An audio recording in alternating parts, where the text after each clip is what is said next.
Bonjour bien-aimés dans le Seigneur, nous sommes arrivés mercredi.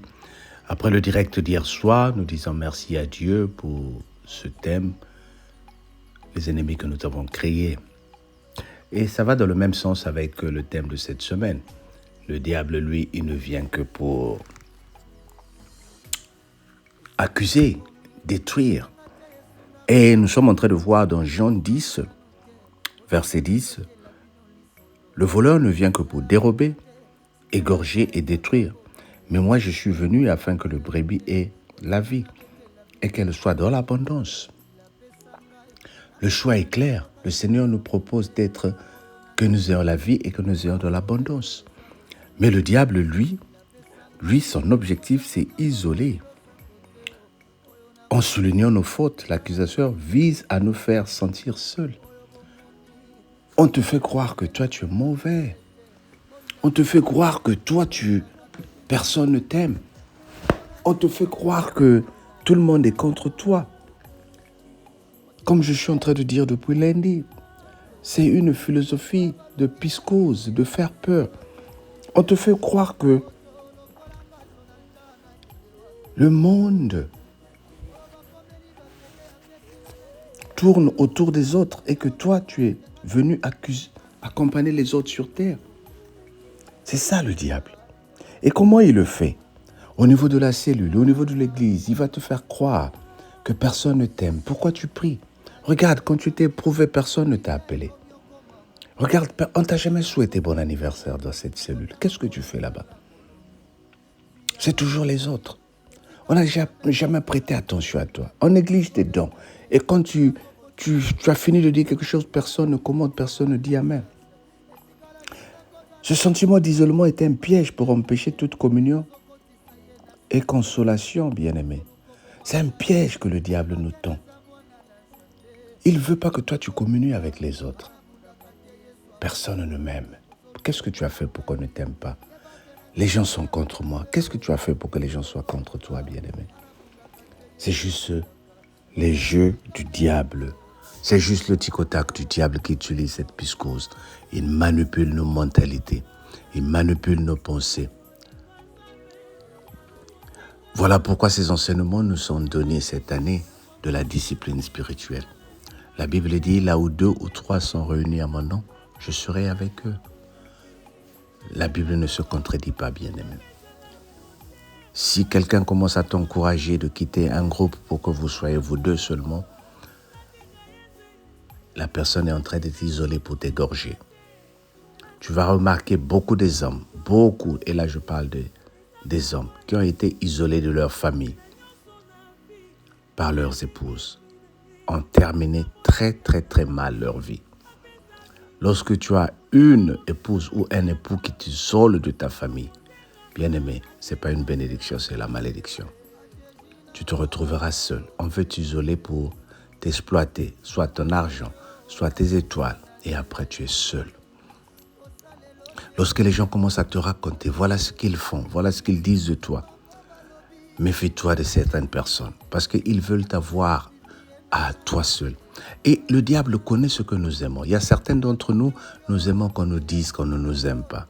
Nous aimons qu'on nous parle des choses que nous voulons entendre. Et cette personne qui nous amène ces choses commence à nous manipuler pour nous garder à elle seule. Avant que tu te rendes compte, cette personne est en train de te détruire. Regarde Judas. Pourquoi ne pas vendre ce parfum pour le donner aux pauvres?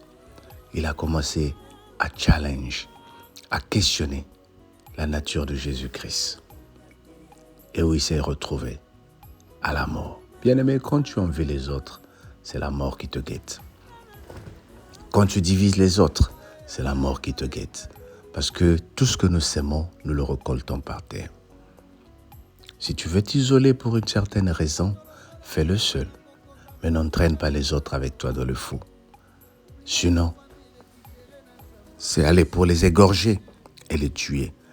Mais le Créateur te rendra compte. Le Créateur te demandera des comptes. Ô bien-aimés, soyons méfiants et que le Seigneur nous protège. Amen. Père éternel, aide-moi à vivre la parole. Aide-moi à comprendre que l'ennemi nous manipule. Au nom de Jésus. Bye bye. Amen.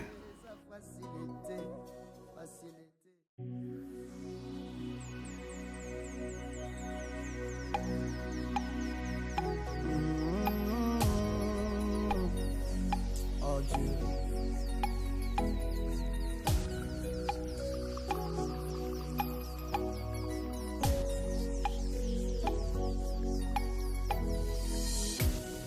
Esika nakomi ezanga te Yesu ndakomisi ngai bobomanga nanu te botuna na betela bino lisolo akila ya bato te sikse na ngai eza kombo na Jésus boyinanga nanu te botuna na betela bino lisolo likila pesa ngai nabosana nyonso kasi losambo te oyo nazali pouvoir akodia te eza losambo la pesa ngai nabosana nyonso kasi losambo te oyo nakomi pouvoir akisite eza losambo oyo bomoni nanuku tosaleli ngai ya ebele te boyinanga nanu te bondimaka peke nzambe atombolaka bomona tika Yesu nakilelako mosika na Yesu nakokuka te oyo baluki na kisi apesinga na fasilite oto lokolanga Jonathan akende wapi oyo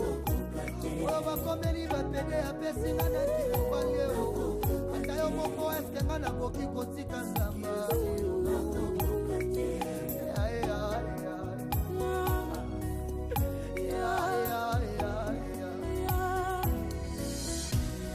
ayamiswetangi elikia ekomi okoma mokuse shwa ya kosala eza te nabotama mpo nazala molongi vi ya balongi etikala jamai kozala fasile bazobeta ye me bazokotisa ye na saison na ye vi ya bajoseph etikala jamai kozala fasilo bazoteka ye me bazokotisa ye na saison na ye ozoluka oboma ngai yebake naza mwana na nzambe bitumba ozoluka banabundaka te Yesu abundaka ozoluka oboma ngai yebake naza mwana na nzambe o bitumba ozoluka banabundaka te Yesu abundaka bomona tika Yesu nakende wapyo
Salelote na kokoka te bango balobi na simbikisi na justifie na nate elevation oyo balobi euti na lote na justifie na nanyo aya na ngai sikse oyo balobi makila mokote na justifie na nanyo yebi mote mana kondo yebi mote mana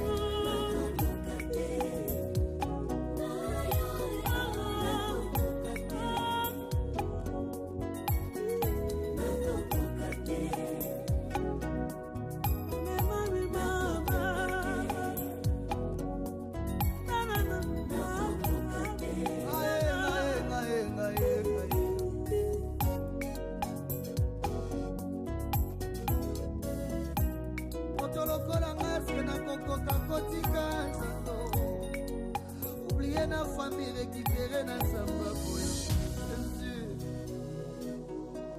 la réalité na kokoka te Je suis sincère na kokokate ata satana yebi na kokokate. Je suis sincère na kokokate yemokope satana kokakate. Osika na Nzambe za facilité.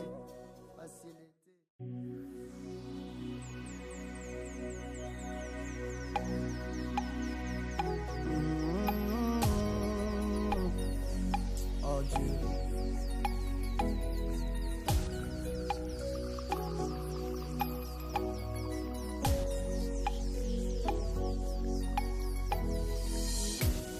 Esika na komi ezanga te Yesu ndakomi singai bobomanga nanu te botuna na betela bino lisolo akila bato te sikse na ngai eza kombo na Jésus boyinanga nanu te botuna na betela bino lisolo bikila pesa ngai nabosana nyonso kasi losambo te oyo nazali pouvoir akodia te eza losambo bikila pesa ngai nabosana nyonso kasi losambo te oyo nakomi pouvoir akisi te eza losambo oyo bomoni nanuku tosaleli ngai ya ebele te boyinanga nanu te bondimaka peke Nzambe atombolaka omona tika Yesu nakilelako osika na Yesu nakokokate oyo baluki na kisi apesinga na fasilite oto lokolanga Jonathan nakende wapi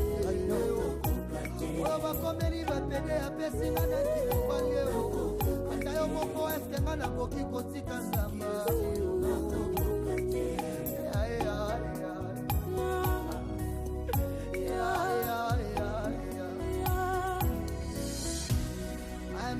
tangi elikia ekomi okoma mokuse shwa ya kosala eza te nabotama mpo nazala molongi vi ya balongi etikala jamai kozala facile bazobeta ye me bazokotisa ye na saison na ye vi ya bajoseph etikala jamai kozala facile bazoteka ye me bazokotisa ye na saison na ye ozoluka boma ngai yebake naza mwana na Nzambe bitumba ozoluka banabundaka te Yesu abundaka ozoluka boma ngai yebake naza mwana na Nzambe bitumba ozoluka banabundaka te Yesu abundaka bomona tika Yesu nakende rapio